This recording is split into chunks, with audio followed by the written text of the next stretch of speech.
కుటుంబ కలహాలతో కొంతమంది తల్లిదండ్రులు శుభం తెలియని చిన్నారులను పొట్టన పెట్టుకుంటున్నారు. క్షణికావేశంలో నిర్ణయాలు తీసుకుంటూ కన్న పేగునే చిదిమేస్తున్నారు. కాకినాడలో ఇద్దరు చిన్నారులను చంపి ఉరేసుకున్న తండ్రి ఒక కథ ఒకటైతే, యూపీలో నలుగురు పిల్లల్ని చంపి చనిపోయిన తండ్రి కథ మరొకటి. తాజాగా సంగారెడ్డి జిల్లాలోనూ ముగ్గురు చిన్నారులు ప్రాణాలు కోల్పోగా ఆ తల్లి ఆసుపత్రిలో కొన ఊపిరితో కొట్టుమిట్టాడుతోంది. ఇంకా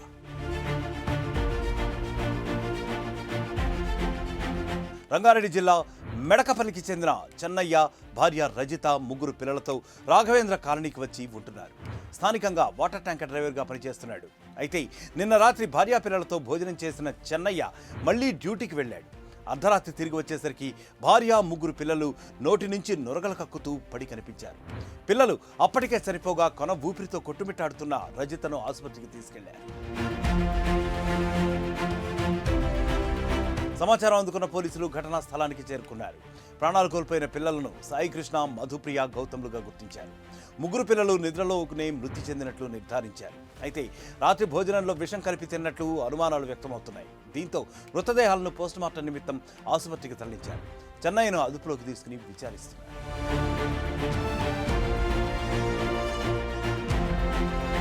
రాత్రి తాను పప్పు అన్నం తిన్నానని, భార్యా పిల్లలు పెరుగన్నం తిన్నట్లు చెన్నయ్య చెబుతూ వస్తున్నాడు.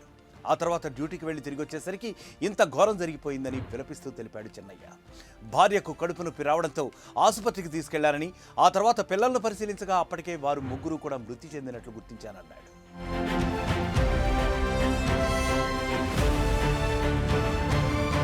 మరోవైపు ఆసుపత్రిలో చికిత్స పొందుతున్న రజిత ఏం జరిగిందో తనకు తెలియదని చెబుతోంది.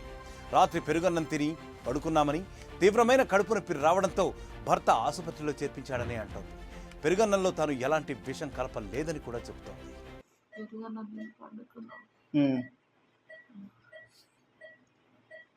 ఎందుకు మరి ఇట్లా? నీకేమైంది? నాకు ఏదో కొంత మీద వచ్చి గొంతు పట్టుకుని పెరుగన్నంలో ఏం వేసుకుంటుంది దాంట్లో? ఏం వేసుకోలేదా? ఏం వేయకుండా ఎందుకు అట్లా అయింది? ఏమైనా విషయం తీసుకున్నా? తీసుకోలేదు. నువ్వు చెప్పమ్మా. తీసుకోలేదు.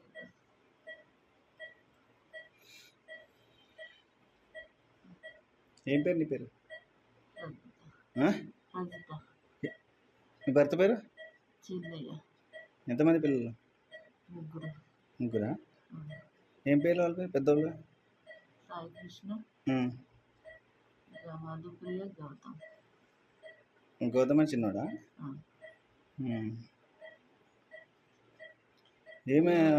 ఏమైనా కలపలేదా? పెరుగన్నంలో ఏం కలపలేదా? కలపలేదా?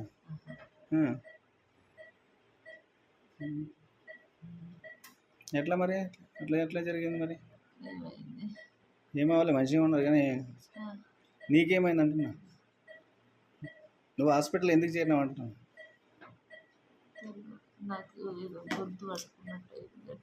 ఏం తిన్నావు? నువ్వేం తిన్నావు నైట్? పెరుగన్నం. ఎక్కడ తెచ్చిన పెరుగు? ఏ షాప్లా?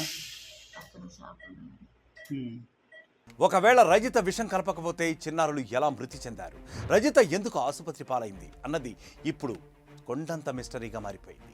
దీంతో చిన్నారులదే అనుమానాస్పద మృతిగా కేసు నమోదు చేసి పోలీసులు దర్యాప్తు చేస్తున్నారు.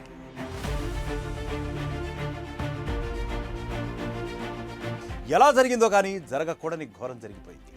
ఎంతో భవిష్యత్తు ఉన్న ముగ్గురు పిల్లలు నిద్రలోనే ప్రాణాలను కోల్పోయారు. అప్పటిదాకా అమ్మా నాన్నలతో ఆడుకుంటున్న చిన్నారులు అంతలోనే అందరంత దూరానికి వెళ్ళిపోయారు.